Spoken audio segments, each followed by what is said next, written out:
But we have the Apostate Prophet who has joined us. Good evening, sir. Let me just make sure we can hear you. Is everything fine? Voice? Okay. Yes, there we go. Good evening. I'm going to let my co-host introduce you because he knows you even better than I do. So I'm going to pass over to my co-host and then we'll pass over to yourself. Stops, go ahead. Okay. Yeah, it's like I know you, like you know, good old buddies. No, I just want to say welcome to the Gin and Tonic Show. I want to congratulate you. You are a person who has come on the scene with a splash because you talk about things that you know, you say things that you have experienced, you look into the background, you then go and investigate what this is, and you bring both things to the table. The authenticity of somebody who knows what he's talking about in a very calm and very relaxed way. You don't threaten, you don't scream, you don't insult, you don't do any of these things. And this is why I think you have become very popular. And this is why I'm surprised you still have a channel, because you are making a hell of an impact on the scene with the way that you are treating Islam. And I want to congratulate you and say thank you for being here. Welcome to the Gin and Tonic Show. And it's just wonderful to have you here and to hear your opinion on some of the things that we're going to raise on the topic of Islam. Well, thank you so much. Wonderful, wonderful. I don't deserve all of that, but okay, I'll take everything back. You're an idiot. Well, thank you so much. It's nice being here with you guys. I've heard of you long ago, actually, for a long time now. I think we talked a lot about coming here on this channel. Well, finally we made it. I'm a bit bad with arranging things, but today I'm glad we made it. So again, thank you so much. My name's Rob. That's obviously Stopspamming. Maybe we can start, AP, if I can use that for short. Just a little bit about yourself. You know, obviously, for people who don't know you, presumably you're a Muslim and you've become an ex-Muslim. Can you share your journey to whatever extent you feel free, just so that we can introduce it to the audience that might not know you that well? Sure. I just made a Why I Left Islam video only recently, but let me just make it very quick. I was born in Germany into a Turkish Muslim family. I grew up as a Muslim, not as a very great one in the beginnings, but especially later when my parents wanted to move to Turkey from Germany, and I had to move with them. During that time in Turkey, I was in sort of an identity crisis, and then I became extremely religious. I became extremely absolutist Islamic, and started also spreading my own belief, my own interpretation, my own perception of Islam to other people that I knew. But after years of studying, of practicing, of really hardcore practicing, and depriving myself of so many liberties that I had before, I came to the conclusion, after especially reading the Quran 3 times and reading the Hadith and so many other things, I came to the conclusion that it's all nonsense. Which is not a great realization. I mean, it makes you feel extremely depressed if you base your life on the thought that you live your life for this one and almighty Allah, and then suddenly it's not there anymore, and then your whole life makes no sense anymore. So yeah, I went through that, and first I just stopped practicing Sufism. I was part of Sufism, which is kind of a movement, a mystic movement within Islam. Mine was within Sunni Islam. And only not even a year later, I also stopped believing in Islam. And afterwards, it took me a while to come to the conclusion that the whole belief in God and stuff like that is probably just nothing for me. And yeah, after a while, I started doing online stuff, and now I'm here. What kind of a flavor Muslim were you? Well, I was a Sufi. So I don't know if you are familiar with Sufis, if viewers are familiar with Sufis. Sufis are not like fundamentalist Muslims. They are much different. They can be pretty extremist. Most of them are usually far more religious than the average Muslim population. And so was I. I looked very critical at other Muslims because I saw that most Muslims that I saw around me were just not doing enough. And yeah, I was in that. The the main emphasis, I would say, in my life was not to kill people and to condemn people and this and that. The main focus was actually to be in love with Allah, to just be in love with Allah, to be in love with the Prophet Muhammad and this and that, to make weird chantings and gatherings and stuff like that. Be more on the love and spiritual side. But I was also filled with all the regular Islamist narratives of the non-believer, of the heretics and the hypocrites and this and that. Yeah. I've always wondered about, what is your opinion? Why would other Muslims call Sufis non-Muslims? Well, I wouldn't say that Muslims do that. I would say most Muslims consider Sufis Muslims, but I would say fundamentalist Muslims, especially the Salafi, the Wahhabi, they consider Sufis non-Muslims for specific reasons, because I have to give them a point here, which is that Sufis practice a lot of things that would be considered innovations within Islam, which is actually fundamentalistically seen unacceptable within Islam, such as the revering of saints in Islam. People who died 500, 600 years ago, 1,000 years ago, and going to them and telling them about, and asking them for help in front of Allah and stuff like that, and making large tombs and taking unauthenticated, weak narrations about the Prophet Muhammad and stuff like that. I mean, because of these reasons, they consider Sufi Muslims not real Muslims, and Sufis also have a problem with fundamentalists like Salafis and Wahhabis. But other than that, most Muslims are actually totally fine with Sufis, and have actually a lot of respect for Sufis, because Sufis seem more down to earth and more on the spiritual side of things, rather than forcing everyone to do the right thing. Okay. By the way, do you see the chat when messages pop up? Because Yes. Rob just asked me a question. Could you tell the atheists who made you question your faith? Yeah, so there's a question there from somebody who's asking, tell about the atheist who made you question your faith. I don't know, is it referring to something that I told during my Why I Left Islam video or something? Possibly, I'm not familiar. So at some point, or maybe you can describe then, if you like, your sort of deconversion. Was it like speaking to one person? Was it a gradual thing? How did that whole thing come about? Well, my conclusion to leave Islam, to stop believing in Islam, was more my conclusion, was more a result of my studies and my thinking.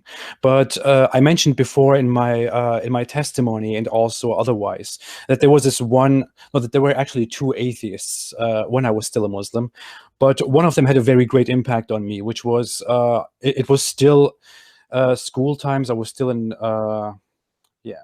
I don't know, it was around that time, whatever.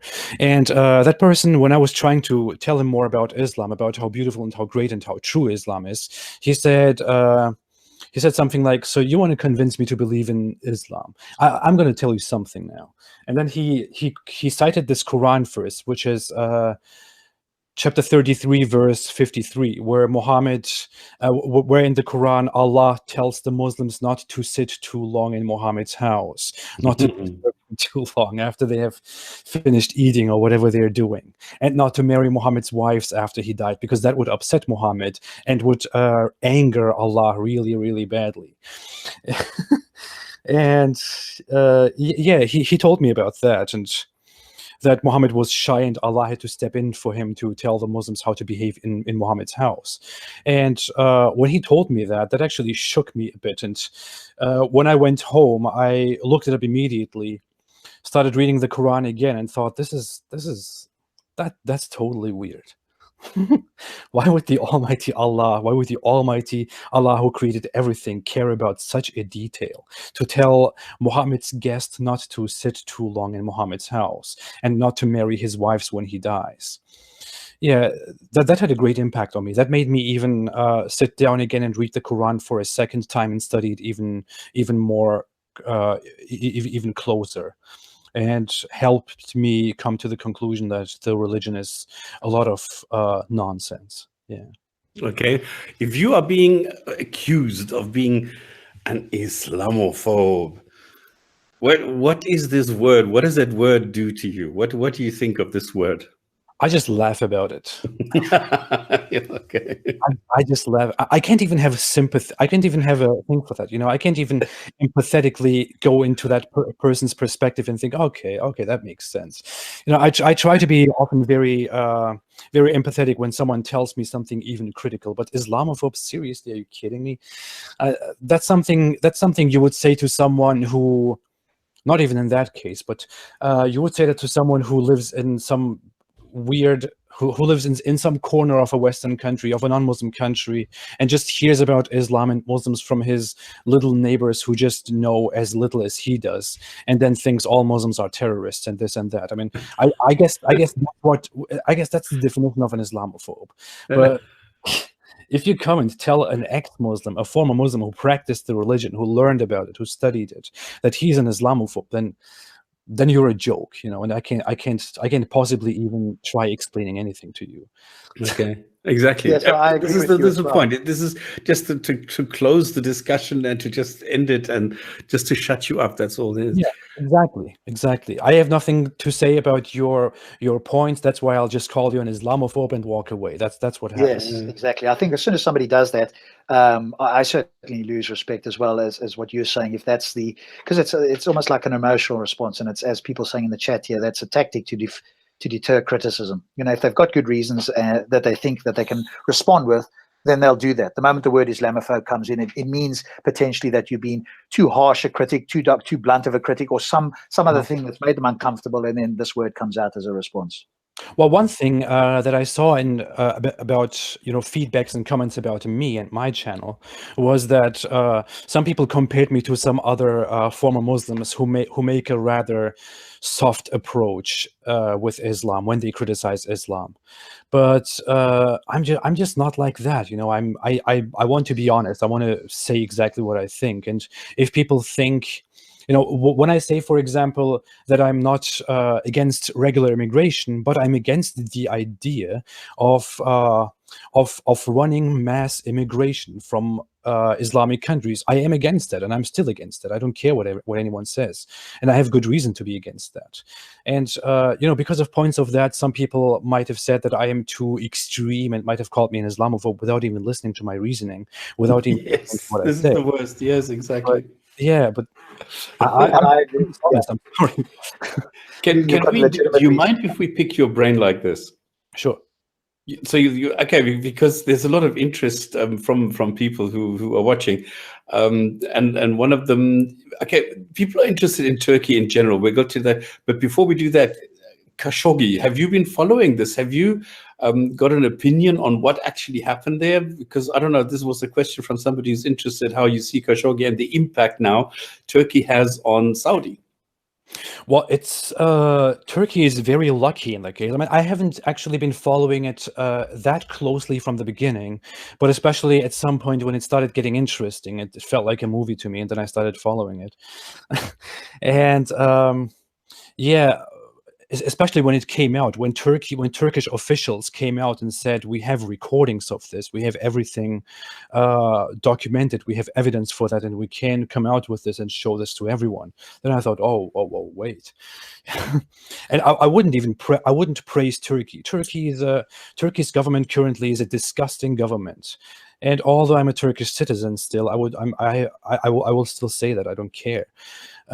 They do disgusting things. They lock up so many journalists and this and that. But now at this point, since Turkey had some disagreements with Saudi Arabia before, especially in the case of Qatar, when Saudi Arabia turned against Qatar and Turkey suddenly took Qatar's side, Turkey found the perfect chance now to put Saudi Arabia in this corner and to really, have some authority over them. And I think it's great. But to be very honest with you, I just think it's great when they fight each other. I don't even care who's the. Okay, because I think it's a very interesting, political role that Turkey is playing at the moment in the Middle East, where it's getting involved in all sorts of things. Absolutely. Well, what I find more disturbing about this is, and I think it's also good that it's, of course, it's not good that it's happened. Don't misunderstand me, but it's good that this came to light and the whole world has seen this, because it should strengthen the idea among people that that Western nations, strong Western governments and unions, should just stop working with the Saudi Arabian regime. You know, I mean, we have to stop that. I mean, of course, America is a great power. Saudi Arabia is a great power in the Middle East, and that's why the Western powers are in some way connected to Saudi Arabia and want to keep that up in order to have control in the Middle East and to have some, have some order in the Middle East. But I have always been against that, and people should see that too. That Saudi Arabia is actually in practice not too different from ISIS. And Western governments should stop, Western people should stop approving of this dirty relationship between Western governments and Saudi Arabia. Yeah. Having this. And the thing is, I'm not only saying this because Saudi Arabia is a dirty state. I wouldn't even care, maybe.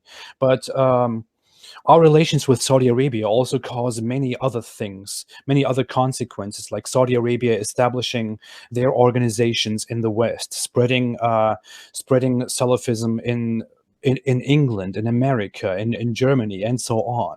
You know, they can do that and not fear any repercussions because they have these nice relations with the West. And we should come to an end to this. And the Khashoggi case is actually a good opportunity to point that out and to go in that direction. Yeah. Okay, talking about that, Turkey today, Turks in German society, your parents going to Germany, where today this is not so popular anymore. There's some interest in that, and I'm personally interested as well, because I mean, you know that I have a German channel. I saw that you have now arrived on the German scene as well, where you're doing some active stuff there. So this is quite interesting. What do you want me to say? Okay, Turkey today as a counterpart to Europe, because it's trying to get into the European Union, and it would be a huge it is today a Muslim state. It used to be Christian, it is now Muslim. How do you see Turkey as a role, as a counterpart in Europe? How do you see you as part of the German society? How do you see Turkish people in the German society today, when they were begged in the 60s to come over and help build cars, for example, and now all of a sudden they're not so welcome anymore? How do you see that situation? Okay, well, yeah, let me start from the beginning. It was called Gastarbeiter in German, which is guest workers.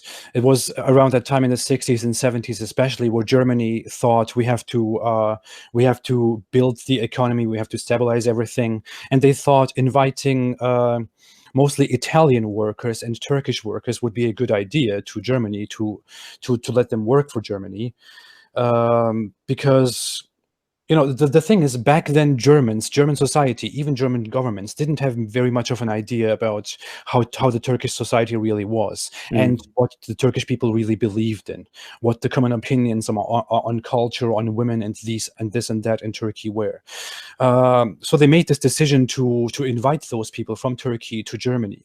But the thing is, the main idea back then was, as the name says, guest workers. You know, the main idea everywhere was that Turks come into Germany, into Europe, stay there, work there, earn enough money, earn enough of a living, so that they can create a better living back home in their own country, in Turkey, because Turkey was a disgusting country at that time. It was totally backward. It wasn't booming at all.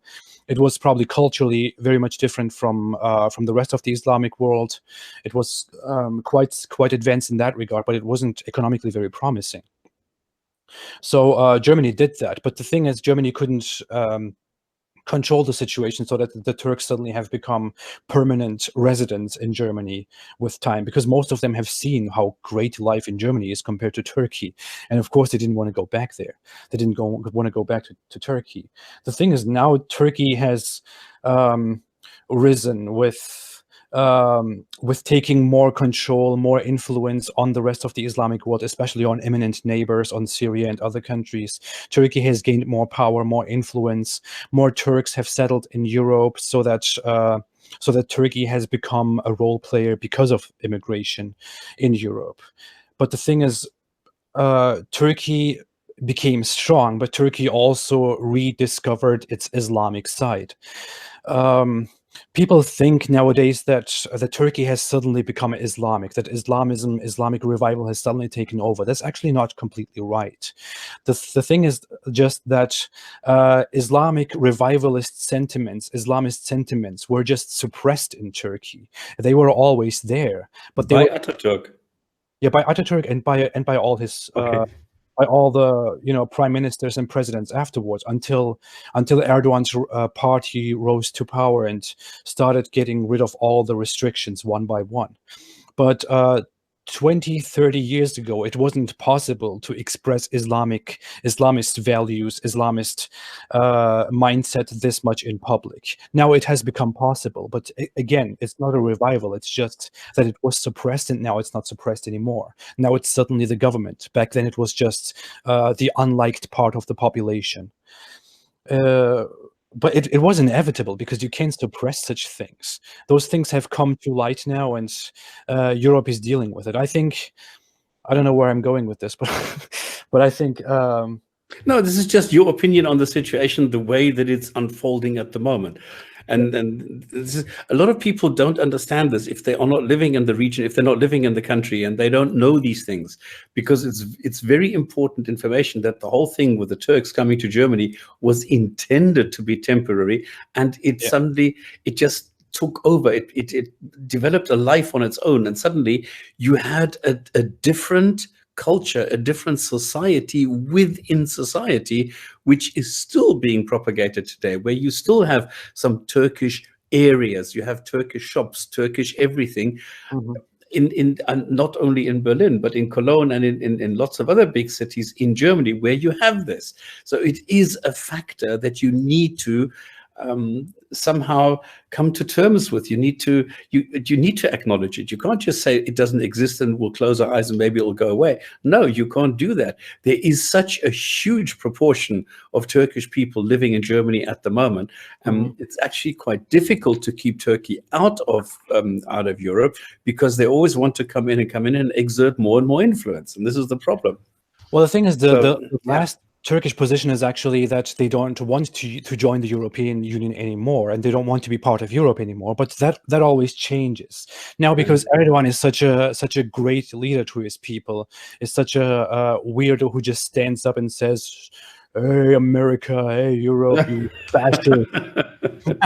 Now the Turkish population somehow feels a bit more confident. And the thing is, the Turkish population in Turkey and the one in Germany, in Europe, are very much different from each other, actually. If you go into them and if you evaluate both of them individually.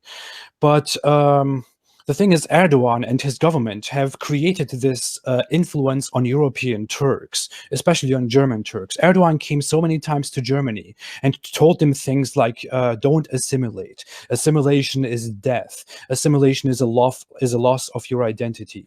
And the thing is, Germany, naive people in Germany always thought that we need integration, and we can make the Turkish population integrate slowly and calmly into this country.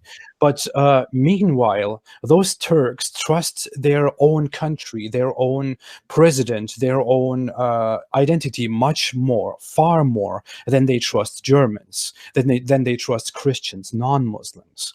And while the Germans are so calmly trying to integrate everyone, the Turkish government tells them constantly, stop assimilating, don't assimilate, you can't do that. And that's why in Germany, for example, still the majority of Turkish immigrants votes for Erdogan's party. Yes, and that probably won't change in the near future. And the effect of Gulen? Sorry? The effect of Gulen? Yeah, well, most of Turks hate Gulen meanwhile. But who is Gulen, for those of us who don't know? Gulen is, yeah. No, no, you do it. Well, Gulen is a preacher, a Turkish preacher, He was very popular in the 60s, 70s, 80s, 90s. He became much more popular. He was also a co-mentor, one of the mentors of Erdogan, who is currently the president of Turkey. And he had a very wide influence. He had a movement called the Nur movement, the Light movement. He was kind of a more moderate Muslim preacher type who also wanted to kind of build bridges with non-Muslims, especially with Western Christians and Jews, Yes. but still maintain the mindset that Islam is the most beautiful, the most superior, the greatest thing. And he was very involved in politics. He also wanted two parties before. One before and one now, which is Erdogan's party. He wanted both of them to get into the Turkish government, to become the Turkish government, to take control and to get rid of suppressions on Islam.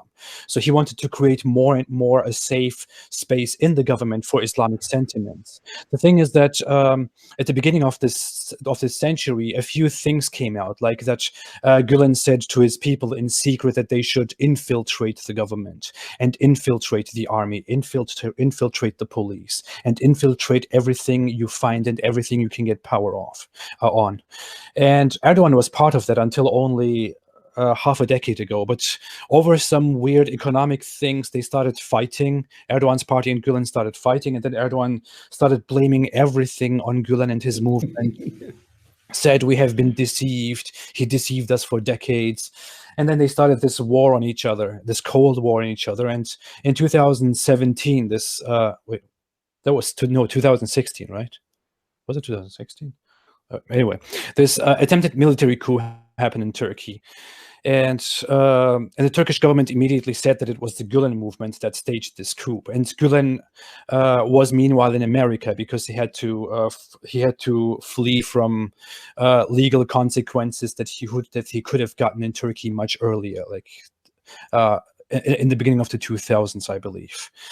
And yeah, in the Turkish religious community, this has kind of become a thing now, a beef now, a cold war. The Gulen movement in America and the Erdogan followers in Turkey. But this is now political. It's no longer religious. Yeah, it is political. It has become very much political. But the thing is, this is the most important thing I think to point out, that actually that Gulen became more and more political, and that he was the mentor of the guy who now hates him and who's now trying to get him killed. This is the funny thing. Yeah, the thing is, in Turkey, all religious movements become political. Turkey is such a thing. I mean, there are so many big religious movements within the country, and all of them try to be somehow involved in politics and to pick a side. And some of them picked the side of Gulen, and some of them picked the side of Erdogan. The thing is, now that since the attempted military coup, Erdogan started to crack down on everything that has remotely anything to do with Gulen, which is why no one wants to associate with Gulen anymore, and everyone forcibly sides with Erdogan. He started his own little totalitarian form of, controlling organizations, controlling religious movements and everything. It's actually much more serious than people think. In Turkey, freedom of speech has died.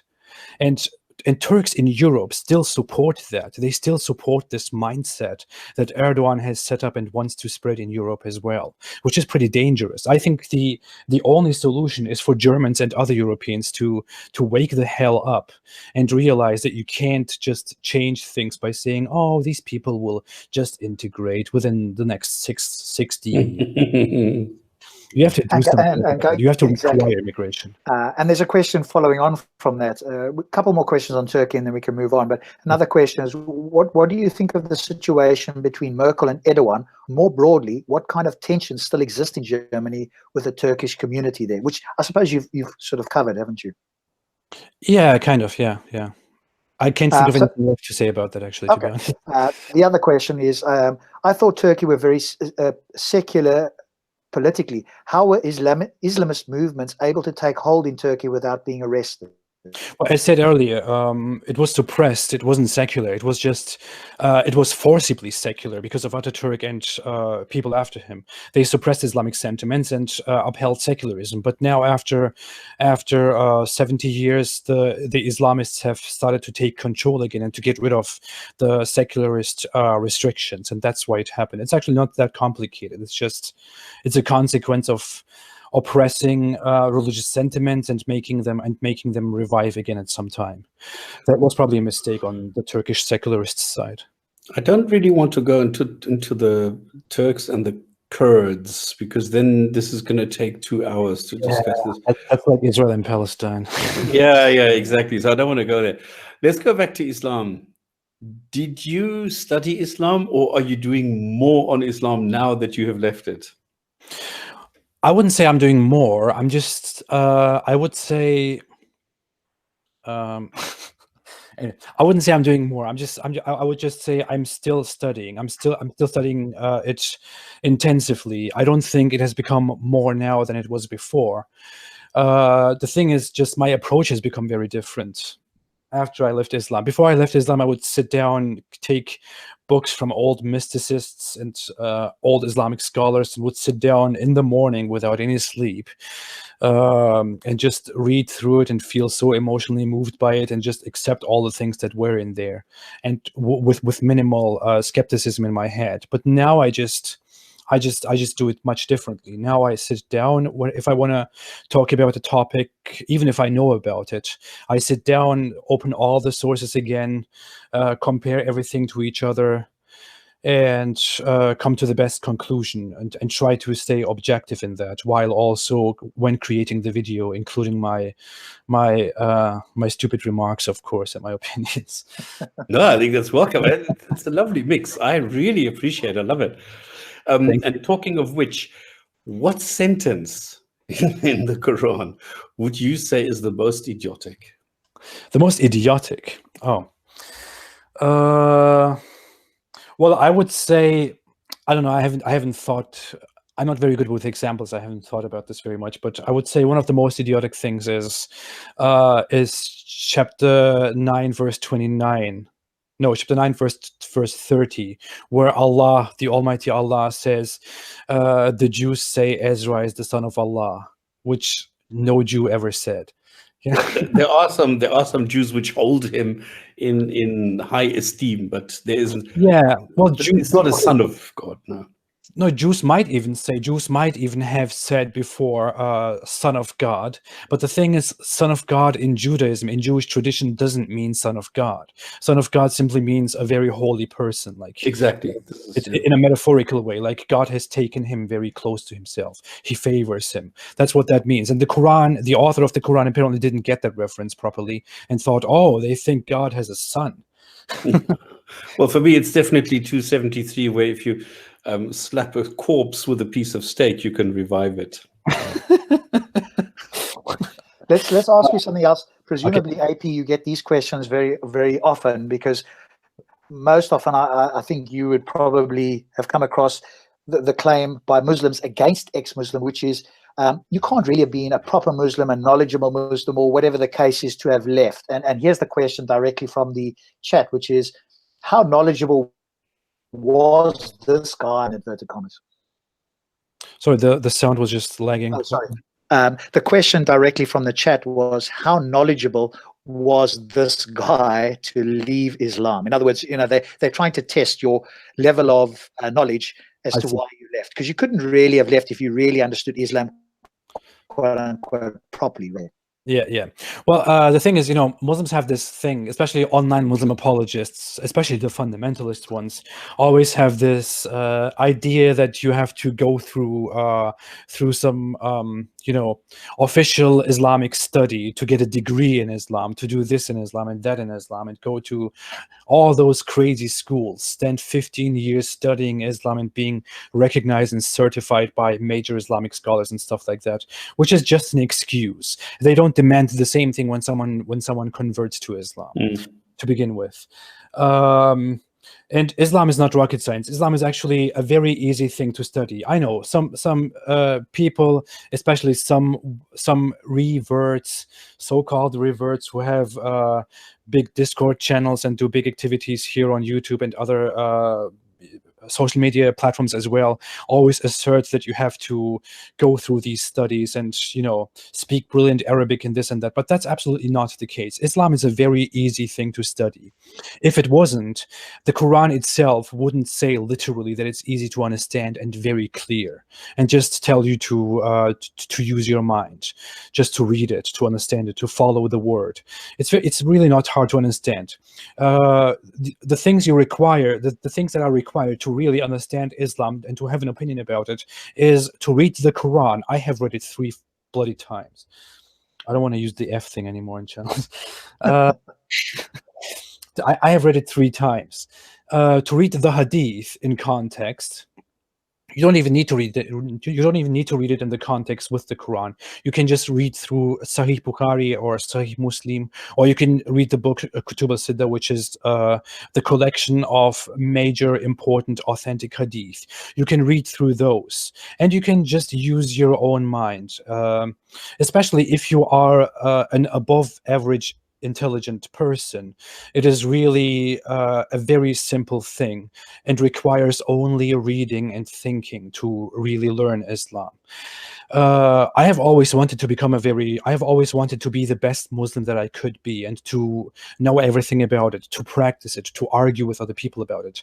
And within my own Sufi order, I was that guy who sat down with 70, 80-year-old people to discuss things about Islam, to argue with them, to have differences with them and this and that. So I really meant it, and I really tried very hard to perfectionize myself in Islam. Of course, I can't tell anyone how great and how knowledgeable about Islam I was. That's usually a subjective thing. You can't claim that and prove that you were this knowledgeable or that knowledgeable. But yeah, I was quite knowledgeable, and I prayed really hard for Allah to keep me in this religion, to save me from falling apart and this and that, and it didn't work.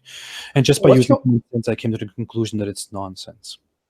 Yes. So what's your view on the scholars? Because when I asked that question, it's in relation to a question that's often asked, and one that's in the chat here, which is, ask him whom did he study, you'll find out how ignorant he is. So speak about the scholars, and then the fact that you've got to study with scholars, otherwise you're ignorant. The sound is really... Can you other guys hear that too? I think it's stretched. There's a stretching in the sound. I couldn't hear the... Oh, my apologies. Can you hear me now? It comes and goes. Yeah, okay. It comes and goes. It's pretty cut. Right, stop. If you can just read the comment in the chat there from Silent Logic. Ask whom did he study Islam, and you'll find out how ignorant he is. Okay. Well, I don't know if you can hear me. The question is, the implication is you've got to study Islam with certain people, otherwise you're ignorant. Can you speak to that sort of claim that's obviously leveled against you? Oh, okay, I see. Ask him whom did he study Islam, and you'll find out how ignorant he is. Okay. I guess the question is about the Islamic scholar, or the place that I studied Islam from. Yeah. Well, it was majorly the Turkish Sufi Naqshbandi movement, which is the biggest Turkish Sufi movement, which is the biggest Turkish Sufi branch, I would say. And I was within one of those Sufi orders, which is situated in the western part, the northwest part of Turkey.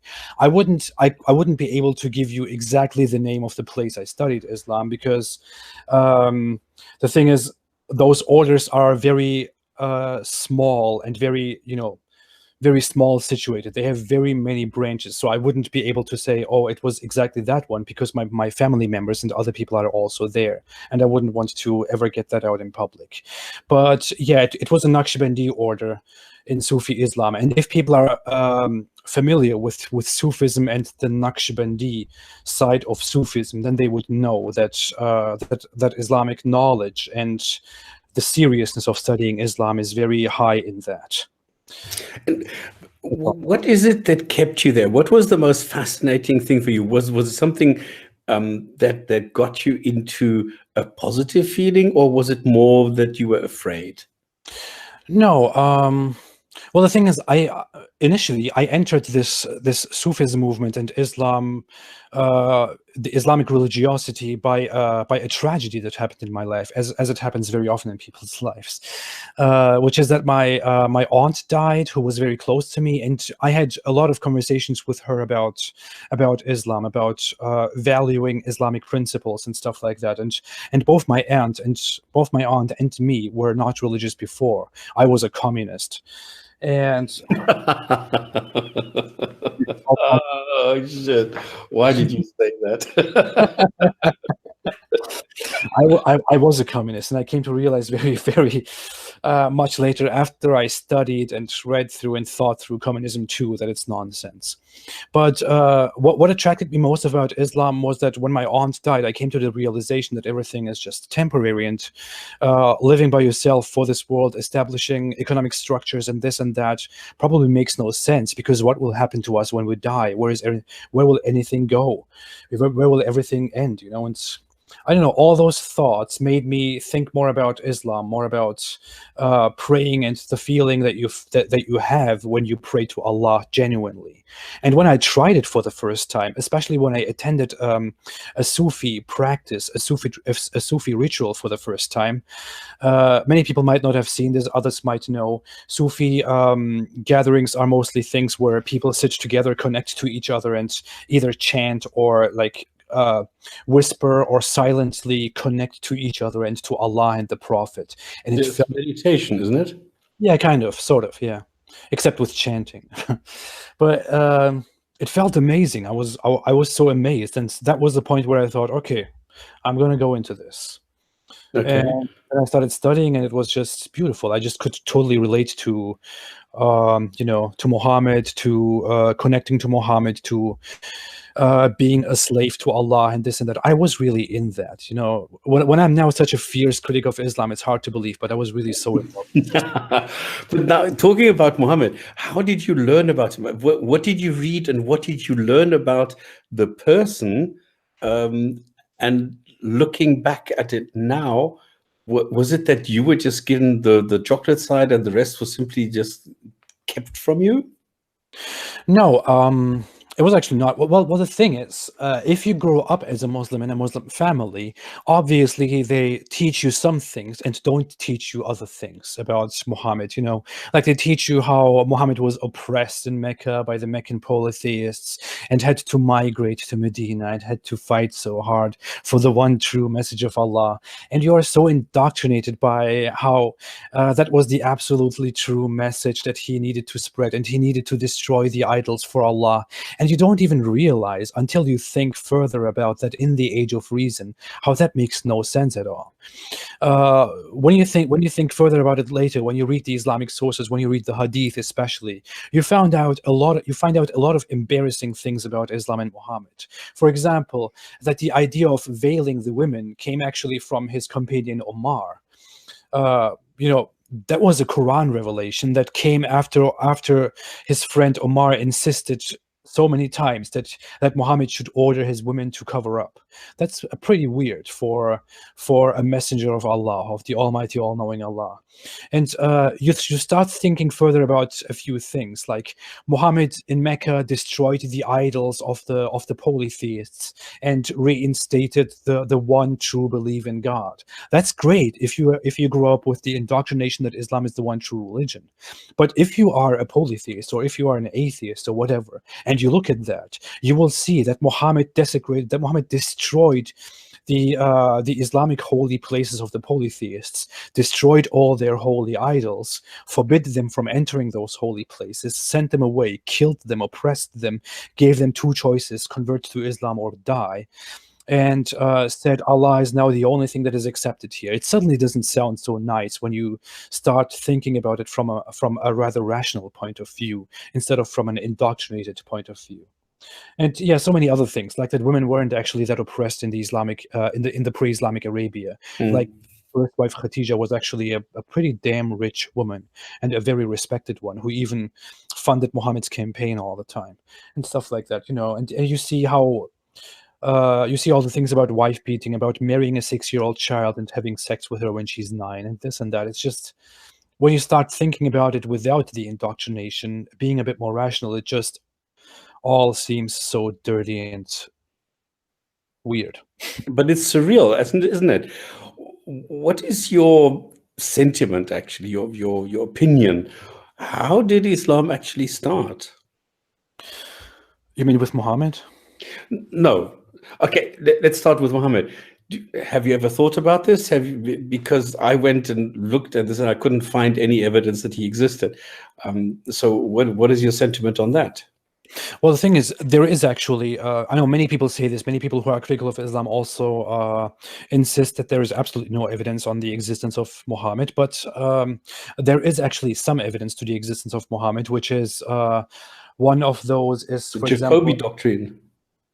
No, well, I would say what is well, one artifact that was sent to the Ethiopians, I believe. I know there are two artifacts especially that can be traced back to evidence that Muhammad has probably existed, or someone really tried very hard to make something up. And other reports from non-Muslims who either became Muslims later or who left Islam later did also exist, pointing at the existence of Muhammad. I would say, being very objective, I would say there is evidence to the existence of a guy called Jesus, although many atheists think that's not true. And there is even more evidence to the existence of a guy called Muhammad. The thing is, it's just very dubious how his life actually was, all the things that he actually said or didn't say, and stuff like that. So there are so many details that we don't know, but I believe that his existence was most likely true. Okay. All right. If we take that most historians agree that he has existed. Okay. If we take that as a basis, how did it get into Islam, the Quran, the Hadiths, and all this? How did this develop? You mean why? Well, the thing is, if you look at the Quran and if you look at the narrations on how the Quran came into existence, the thing is, one hadith explicitly says, even multiple hadith, identical or similar hadith, explicitly say that Muhammad never had the idea to create this book called the Quran. A book, in the sense, the word used for book didn't mean that you have this hard thing with papers inside, and you have copies of that and read that and this and that. That wasn't the meaning of a book in Arabia in that time. The meaning of a book was just a collection of different writings that you can put together that serve as something that you can read within context. And in the Quran refers to itself as a book too. But Muhammad evidently, as said in the hadith, in the narrations, never had the idea to collect all the Quran verses and to put all of that into a well-organized book with different numbers and different with this different structure. That came long after Muhammad died. So what I see in the beginnings of Muhammad and Islam is that Muhammad just was sick of his practices, of his traditions. He was probably a non-conformist guy who didn't want to put up with all the polytheist bullshit and with all the partying around idols and dancing naked and this and that. And he was more interested in Christianity and Judaism and in Christian and Jewish traditions. And the thing is, he had also very close people to him who were Christians, and he knew of Jewish traditions because Jews were all around Arabia as well as people who just settled there, not people who stayed there for any holy reason. So he probably got many of his ideas from those people. He got many of those ideas wrong, as we can see in the Quran. I also want to discuss that very much in details in a series or a video very soon. All the things that he got wrong about Christianity and Judaism, but that's what I think of it. He just wanted to create something different. He wanted to get the support of the Christians and the Jews too. He spoke to the people. Other people noted those things. Some people noted things that shouldn't be noted, like how he jizzed on Aisha's clothes and stuff like that. But yeah, all of that came into strange, yeah. but all of that came into existence as the Quran.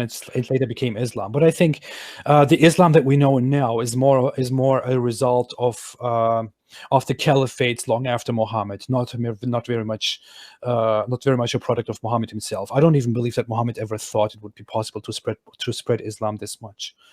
Okay.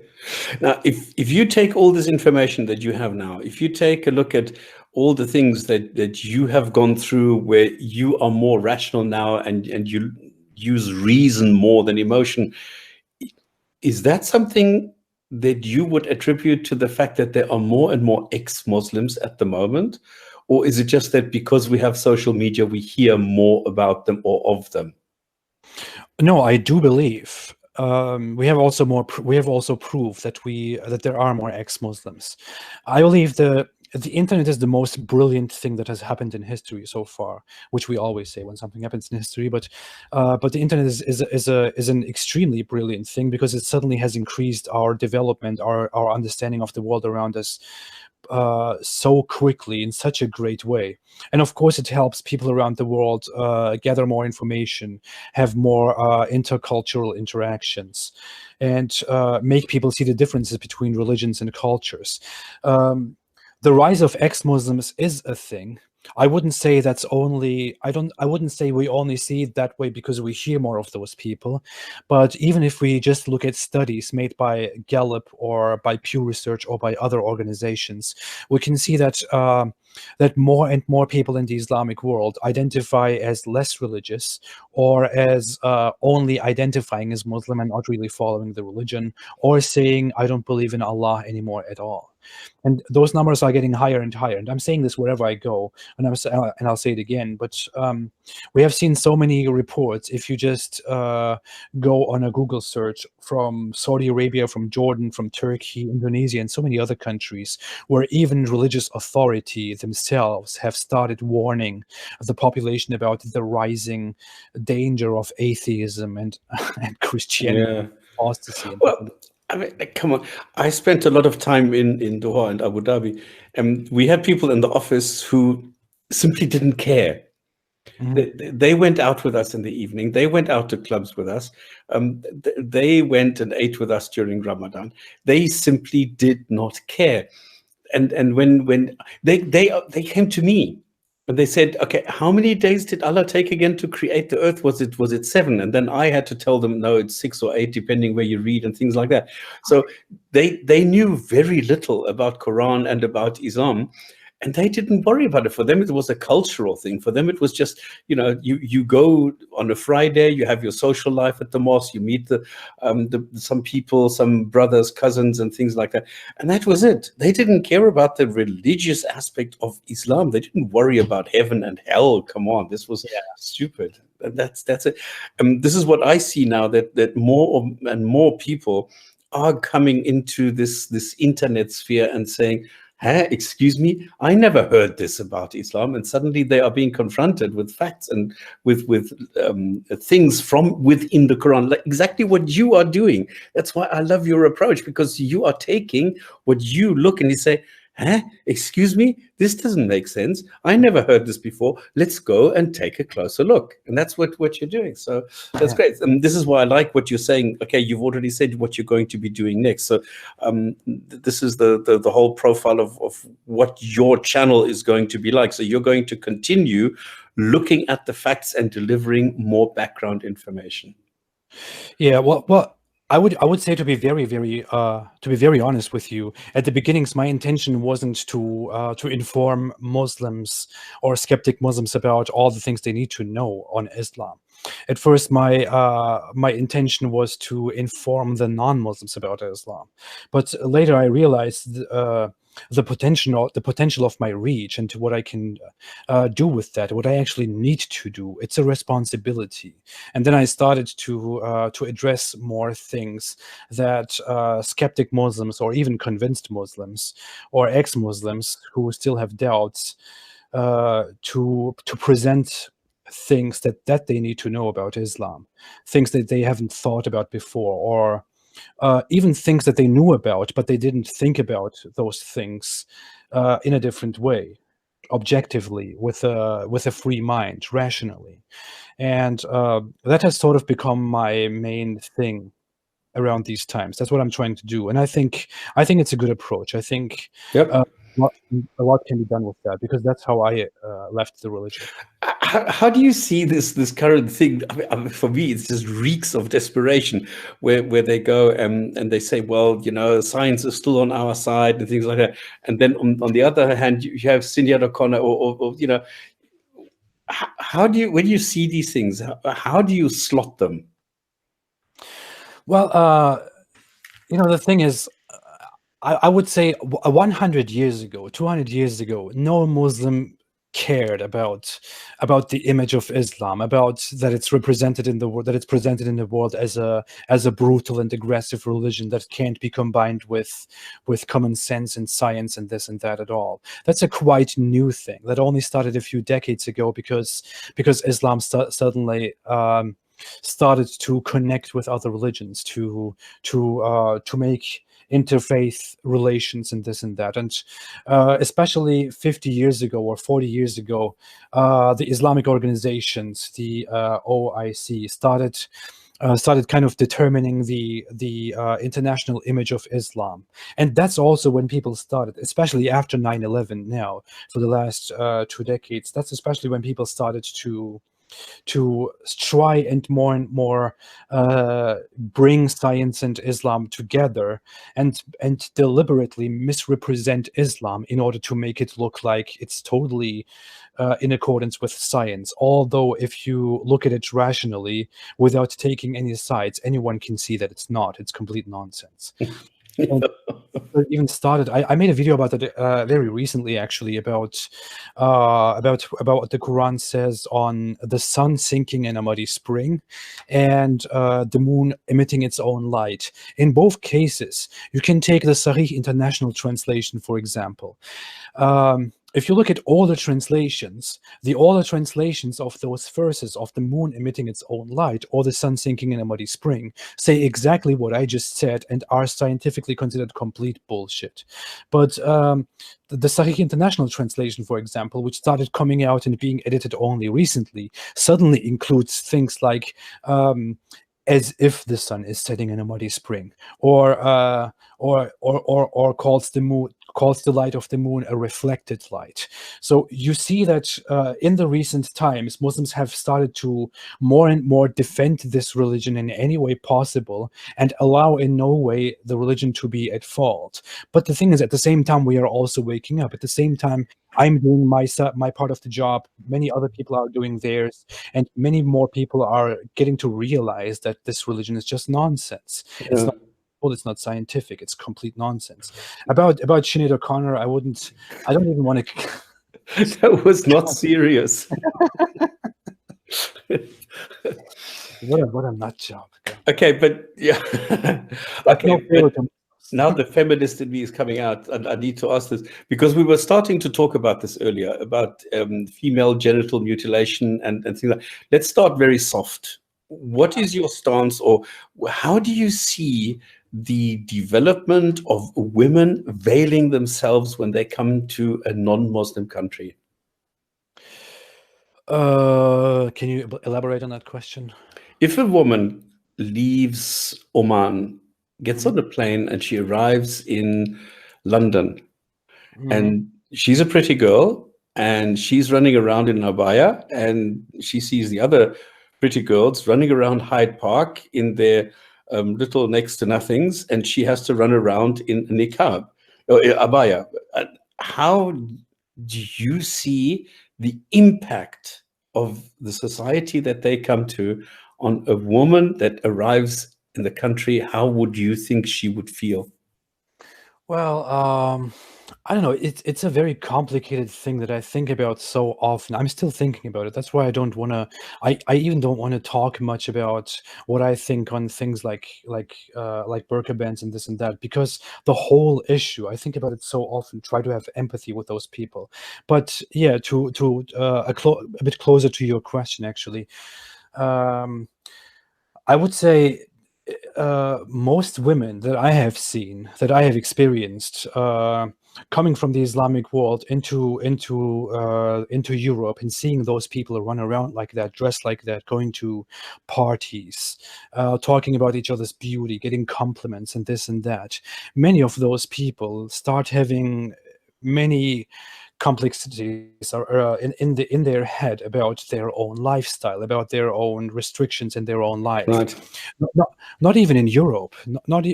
I mean, we don't even have to go to Europe. We can start with Turkey. I have seen so many people in Turkey, even, because Turkey is a country where secularism and Islamic sentiments are kind of within each other, totally connected. I have seen so many Muslim girls, women who are veiled, who are very much depressed about what they see and when they look at themselves, because on one side they know that they have to cover up like this because their religion tells them so, their family taught them to do so, their father literally forced them to do so. On the other side, they just want to be like those people outside, like anyone else. I wouldn't say that's true for most. I wouldn't say that's true for all veiled Muslims. I have seen many Muslims who even want to cover themselves up more when they see European women walk around half naked, as they call it. Yeah. But yeah, there are both sides. It's a very complicated thing. I'm still thinking about those things. I don't know. Okay, let's go one level deeper. What about FGM? Oh, yeah. That's my last question today. That depends very much on what Muslim, on which Muslims we are talking about, on what cultural background we're talking about. I mean, many Muslims, I would say the vast majority, not the vast majority, but I would say, the relative majority among Muslims would say that FGM is a horrible thing, especially if they come from Hanafi backgrounds like Turkey or the Balkans or Central Asia, this and that. They would consider it an abhorrent thing. It wouldn't be any fans of that, and would be almost as opposed to that as a regular Western person is. But many others, especially in Africa and in the Middle East and the Arab world, are totally in favor of that. So that's really a problem, talking about that specific issue. I think that's one of the most problematic, most polarizing things about Islam. If you want to critique Islam, if you want to attack it from the outside, because it's just because Muslims don't have a united position on that at all. They differ among each other so much on that topic that you can't go to a Muslim and talk about FGM and you can't get consistent responses from that, because they're all different. All of them think something different about it. Some of them justify it completely based on Islamic scripture. Some of them justify it just based on interpretations on Islamic scripture. Others reject it completely based on those things. It's a very harsh thing to discuss, but I would say that the West needs to be much more harsh on those issues. I know it's banned in most countries, in most free countries, but it needs to be much more harshly cracked down on, especially in places like America, like in Minnesota, where the Somalian Muslim community has created their own FGM mafia. It's quite fun. Thank you for that, because the funny thing is, this is what we started off with today, because this was an article that I picked up where exactly this case was being discussed, where I said it's quite funny that in the US you have now lawyers defending it. Yeah. And this is the sad part. This is why I was asking you about this, for your opinion on this. Is there anything that you want to ask us? Or what do you want to talk about something? Well, before we do that, Stops, can we just ask AP, how long have you still got? I can still be here for another 5 to 10 minutes, I believe. Otherwise, if you want to be done. Okay. I do want to ask you two questions at the end, just your views. So maybe for you to think about, I want to just ask you at the end, the last two things before you go is, what would be your message to Muslims who are watching and to non-Muslims? So maybe that's something for you to think about towards the end. But I also just want to, we've got two other guests that are regular panelists here. Thunderous or TJ, have you got one question each that you want to ask AP? I I think, yeah, well, AP, nice to have an opportunity to speak to you, and thank you for coming on the show. Thank you. I think the only question I can come off as an ex-Muslim myself, from the Pakistani background, do you find sometimes that it's not so much the religion that causes a stumbling block with people to leave the religion of Islam, but the Asian culture that is generic between, say, Muslims, Sikhs, and Hindus, and you have 3 or 4, if you like, patterns that are generic between the 3 of them, and that too can be causing a stumbling block for people to leave the religion of Islam. Was there a question? I didn't get the question. Let's just make it a shorter one, Thunderous. Just ask a shorter question if you can. Yeah. Did you find that there are people who would like to leave Islam, but the culture, the Asian culture, is a stumbling block is? Yeah, sorry. I have a bit of concentration issues today, I guess. I'm very sorry. No worries. Well, I would say that's everywhere the case. I would say it's not only in Asia. I would say that's even in Europe the case among new immigrants, or even not probably in North Africa or in the Middle East, but yeah, Asia is actually a good example for that, and so is Europe. I would say that's definitely a factor. That I would say there are 2 ends to that. That those conditions, being in the middle of being in this dilemma of those cultural groups, and you belonging to one of those cultural groups opposed to the other cultural groups, could be a very big obstacle in front of people leaving the Islamic religion, which is a sad thing to observe. Actually, I didn't even think about it that way. Thanks. But I think it could even lead to encourage some people to leave the religion, because I think that could give some other people, more free-minded people, more non-conformist people, the idea that the other sides have something in common with you that you don't have, because your own religion doesn't allow you to have those things, and you would rather want to have peace with those other cultures. You would rather want to be together with those other cultures. I would say that was, for example, in my case, that's why I come up with this idea. In my case, when I grew up in Germany, I always viewed the German culture, the German people, the way Germans live and think, as something very beautiful, as opposed to how my own people introduced it to me as something bad. And that idea, I think, in the long run, eventually helped me to question my own culture and my own traditions, and to leave the Islamic faith. So I would say, similarly, comparing this to that situation in Asia, I would say it could help some people leave the religion and question things and become more tolerant and rational. But yeah, it could also be a major obstacle in putting them into a more tribalistic situation and preventing the leaving of Islam altogether because of this group mentality. Great, thank you so much. I hope you're satisfied with that. TJ, have you got a question? If not, that's okay. Yeah. First of all, I want to thank him for his Ghazwa Hind video, because being somebody from India, I think that many Indians are ignorant of this doctrine, because I think that's why there cannot be permanent peace between India and Pakistan, because it's not territorial, it is ideological, and this is part of the ideology. So thank you for that. My question would be, because I know you touched on immigration, this question of demographics. Especially when it comes to Europe and when it comes to like the West in general, how important is it that Europe retains its demographic majorities?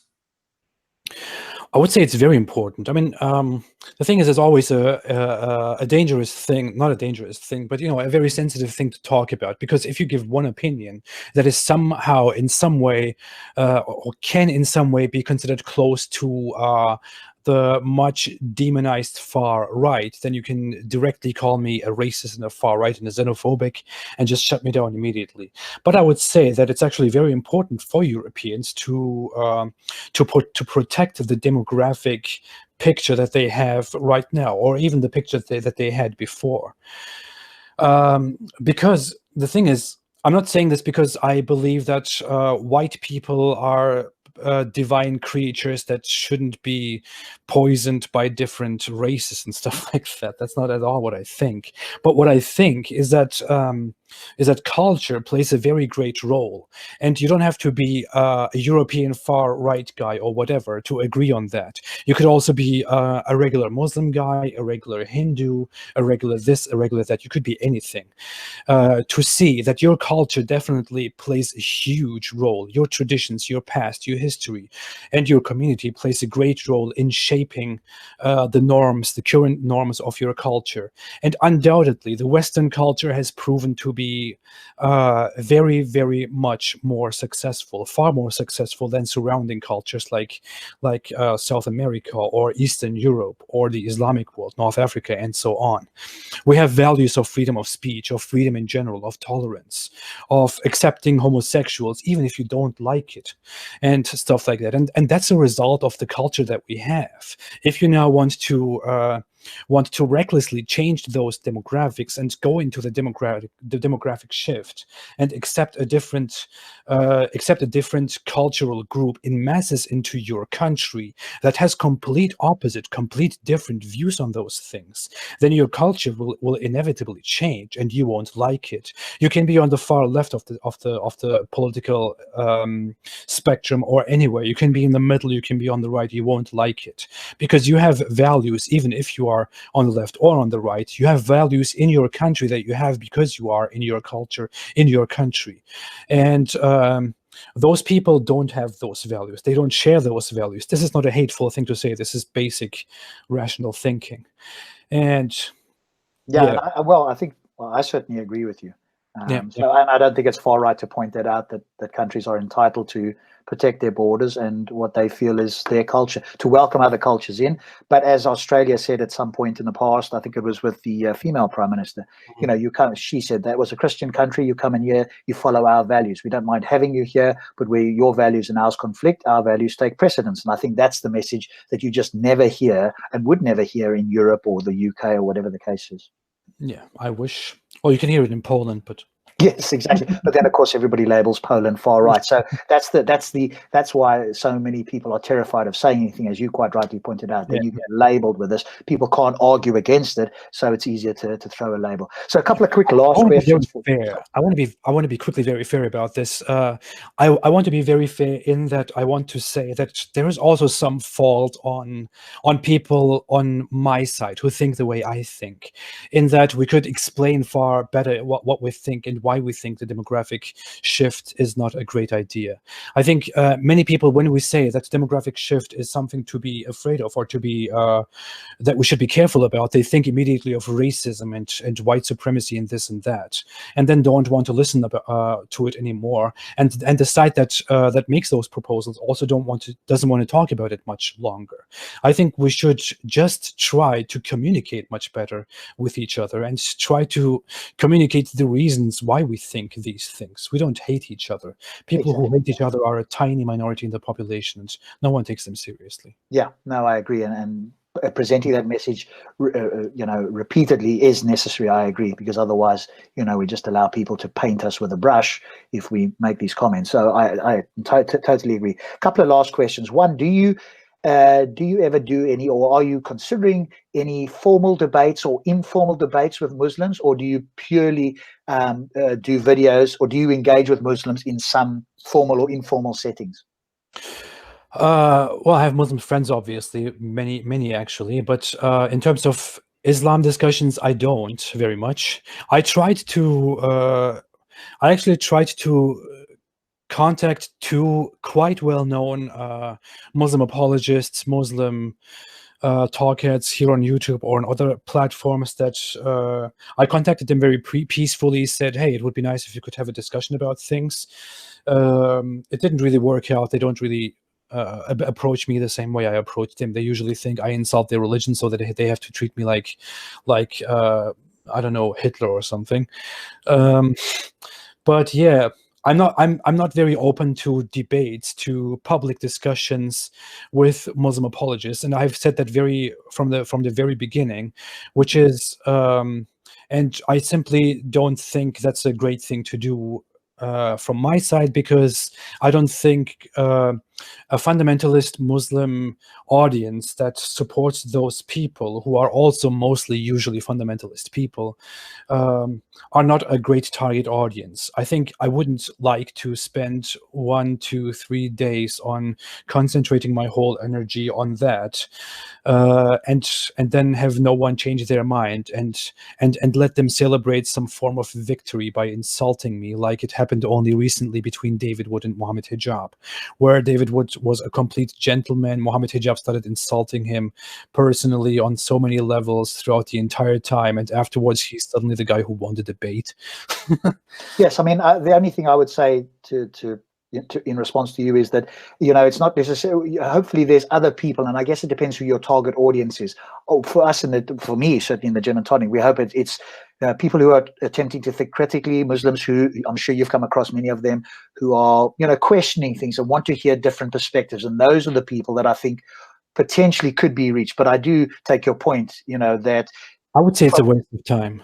So again, you do. Putting so much energy into it and hoping to convince one person in the audience, I think it's a waste of time. I can do much better if I concentrate on my own work. Yeah, no, fair enough.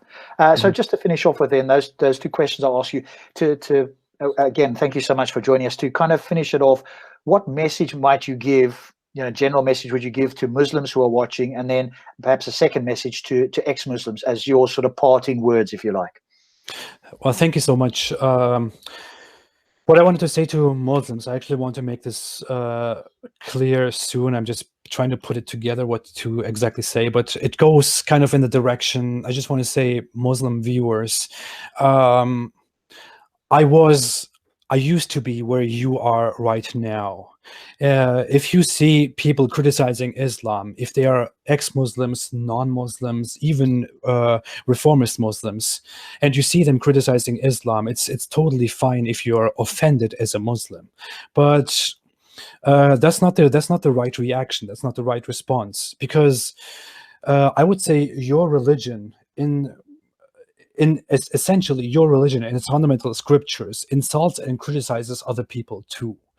The most reasonable, the most useful, the most rational thing that we can do in our time, especially since we have the internet, is to have dialogues, to have conversations, and to share our negative opinions about each other's beliefs and ideologies and doctrines. When yours is addressed, you might react a bit offended and angry. I have been there too. I haven't stayed there. I found out of that, and you can do that too. I'm not saying that every Muslim should leave Islam. I'm not expecting that. But I would say that every Muslim should understand why ex-Muslims, why non-Muslims are critiquing Islam. They should try to have a bit of an understanding and should try to see things from our perspective. But the final suggestion to Muslims is, please stop listening to your Islamic apologists, because they don't want to tell you about Islam. They want to strengthen your Islamic faith. Please read the Quran. Don't listen to me. Forget about me. Don't listen to me. Read the Quran, read the Hadith. Find out for yourself, make your decision, and you will probably come to a conclusion that we all will agree on. To ex-Muslims, I would say, don't be so fierce because you left the religion and you are so angry about it. I was there too. If you want to criticize Islam, use your words properly in a respectful manner. Not against the religion. I don't do that either. No one cares about that. But against the people. I don't have anything to say. Do you think that it's okay to mock? Do you think it's okay to mock the religion? Yes. The people. Ridicule? Yes. No, fair enough. And on that note, I want to thank you so much for being with us. It's been an absolute pleasure. We could go on for hours. Perhaps we can have you again in some point in the future. It's been a delight. I've posted, and I will post again as I'm speaking to you now. So if you're watching this, I'm posting the Apostate Prophet's YouTube channel. Please do subscribe. There's brilliant videos on there. He's almost hitting 60,000. Let's help him hit 60,000 subscribers. Thank you so much again, Apostate Prophet, for joining us. Hopefully we can get you on again. It's been an absolute pleasure on behalf of everybody watching. What should Muslims do with Islam? What should they do? Oh, it's your tagline. We're asking for your tagline. Oh, stay away from Islam. There you go. Thanks so much, guys, for having me here. Thanks everyone for joining and listening. It's a pleasure. Thank you so much. Thank you very much indeed. Yeah, thank you. Are we all going off then, or do you want me We're to? going to stay on and have people joining us now to have discussions, so forth. I won't burden you. So if you're done, if you just hang Oh, up. if you feel like arguing, hey. Okay. Thank you so much. Okay, thank you so much. Bye, guys. And please, if you ever feel like coming on and just sort of joining, and you want to listen, or if you want to bounce an idea off somebody, if you want to ask something or something, please don't let anything stop you, because we're here every Friday. And if you want to, get anything over, just pop in, ask a question, and just go to the chat and ask or whatever. And if you want to, just contribute something. If there's a question that we are asking and you think, no, you should look at it like that, please do so.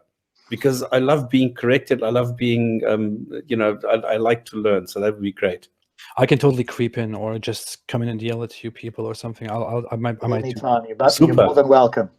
Okay. Thank you so much, guys. Stay away from you again as well. Take care. You too.